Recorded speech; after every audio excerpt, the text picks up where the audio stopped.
Welcome to Israel Beat on Israel National Radio. My name is Ben Bresky. And this is Norman Bresky. And this is the program for the week of January 9th, 2011, the 4th of Shvat, 5771. Before Hello Dolly, before Mame, and even before the Broadway production of Fiddler on the Roof, came Milk and Honey, a 1961 Broadway musical about Israel. The music and lyrics were written by Jerry Herman, who we will interview on this show. Jerry Herman went on to compose music and lyrics for many award-winning theater productions. Mr. Herman recently received a 2010 Kennedy Center honor alongside Paul McCartney, Oprah Winfrey, and Merle Haggard. Israel National Radio features an exclusive interview with Jerry Herman, which covers his trip to Israel in preparation for Milk and Honey, his Jewish upbringing, and his thoughts on the Kennedy Center honors. Milk and Honey is a musical with a book by Don Appel and music and lyrics by Jerry Herman. The story centers on a busload of lonely Jewish-American widows hoping to catch husbands while touring Israel, and is set against the background of the country's fight for recognition as an independent nation. It was Herman's first Broadway book musical, following the success of off-Broadway revues. It starred Molly Picon, the famous Jewish-American actress who performed in countless plays in Yiddish and in English. Welcome to IsraelNationalRadio.com. I am Benjamin Bresky, your show host. With me is my father, Norman Bresky, co-hosting. And we have with us Jerry Herman, who is an award-winning Broadway musical composer. And Mr. Herman, you just won a Kennedy Center honor, and I'm very interested in Milk and Honey. Mr. Herman, welcome to the show. Thank you so much. It's lovely to be on your show. Now, I want to talk to you about the honors and what you're doing today, but I'm also kind of fascinated about this Broadway musical about Israel that a lot of people don't know about, and I just had to talk to the source, and, on one hand, Milk and Honey sounds dated, and on the other hand, there's some things that are just as true now in 2011. Mr. Herman, what do you think? What's your impression looking back? Well, looking back, it was my first Broadway musical, and, of course, a very exciting time in my life. And I actually went to Israel to try and soak up some of the feelings and the emotions that a 13-year-old country was having. It was a wonderful trip, and I was treated beautifully, and I was very excited about the new country, and I think that some of that shows in the title song and Like a Young Man and other songs in the score. But it was a wonderful new palette for a songwriter because the youth of the country. I loved working on that show, and I loved the reaction that the American public had to it, because it ran for almost 2 years, which was a very long time at that juncture in this country. It remains one of my favorite scores. This is Norman Bresky. I'm Ben's father. And just to give you a little background, I ran a Broadway radio show at college in Purdue from 1959 to 1963. So, of course, that's right when Milk and Honey came out. And I used to, I played it on my radio show. And as my kids were growing up, when we'd take any long trips, I would play music, in the car. And I always played all the Broadway songs from all the composers. But, of course, Milk and Honey was one of our favorites, and I think the kids kind of rubbed off on them. Oh, that's nice. That makes me feel good. I was just curious. You mentioned the reaction in the United States. What was the reaction here in Israel?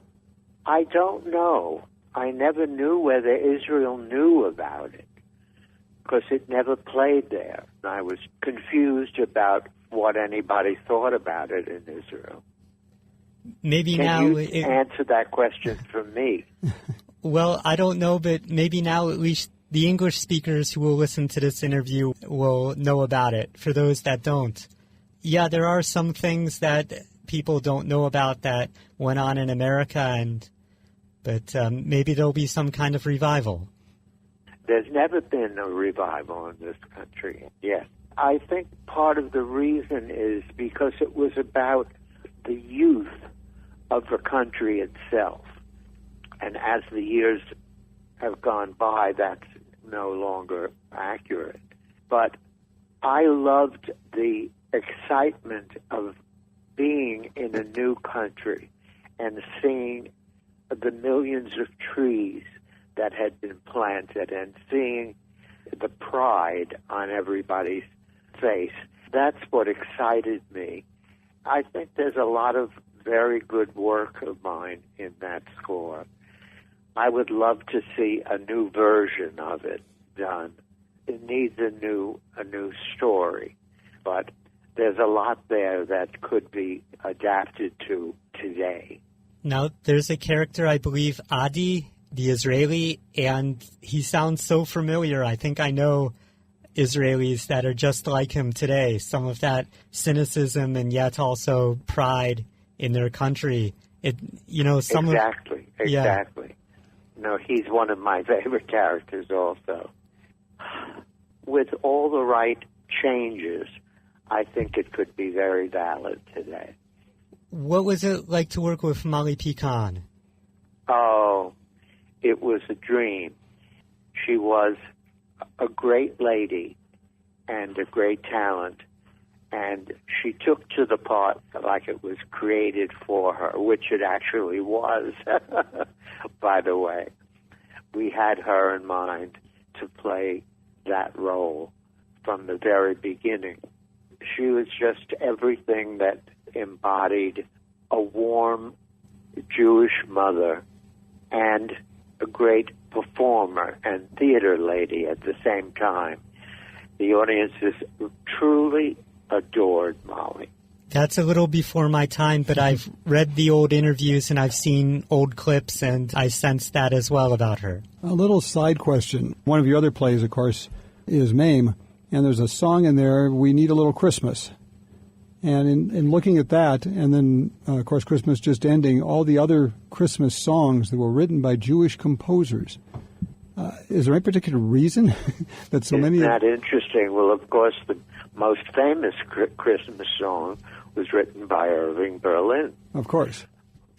I don't think that it has anything to do with Christmas songs. I just think that so many of the composers for Broadway, and especially Broadway, are Jewish men. My cousin was Jerry Bach, oh, yes, who wrote Fiddler on the Roof.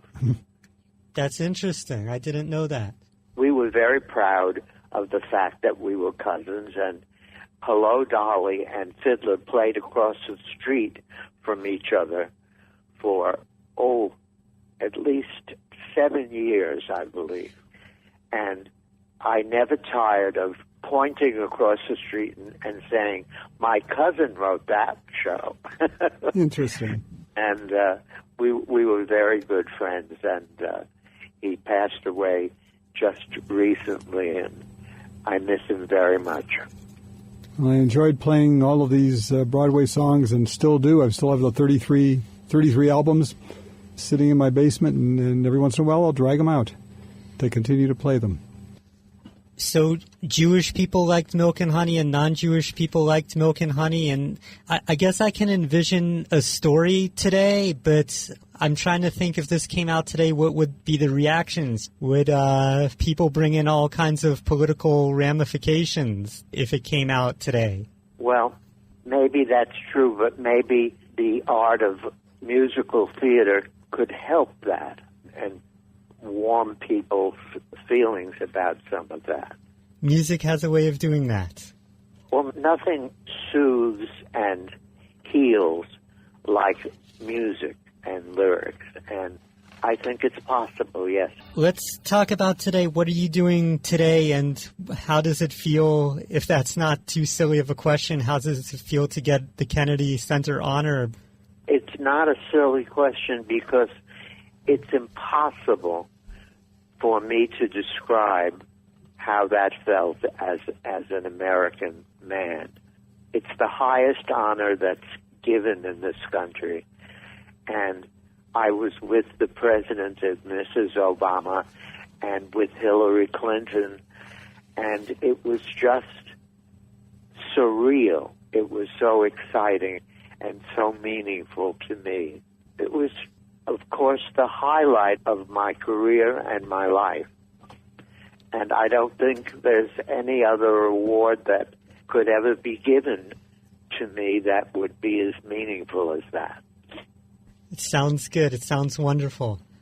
It was a wonderful, wonderful experience in every way. And what are you doing now? What's your latest play and your latest project? Well, to be honest with you, I am in need of a good rest and rehabilitation. I've been working very hard, and the Kennedy Center Honors, as wonderful as they were very exhausting. And my next plan is to go to Florida and spend a month or two swimming and walking on the beach. That's my latest plan.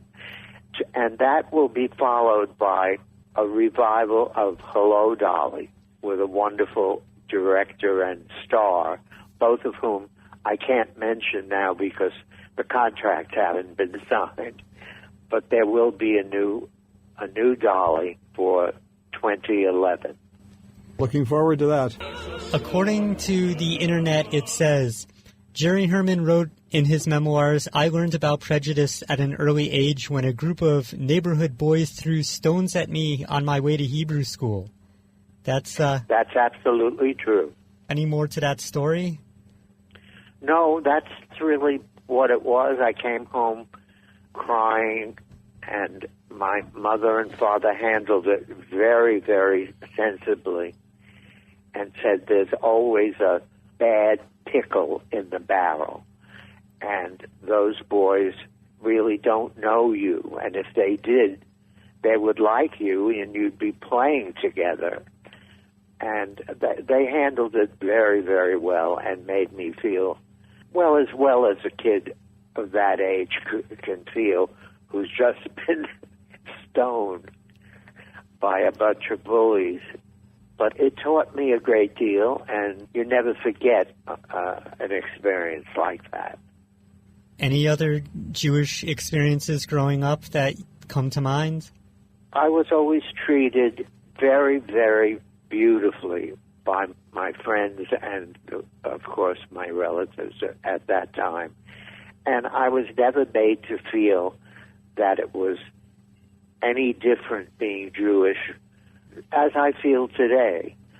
I don't think of myself as anything different. I think that's part of being an American. We have such a melting pot here that I think it's natural to be different than your neighbor living in this country.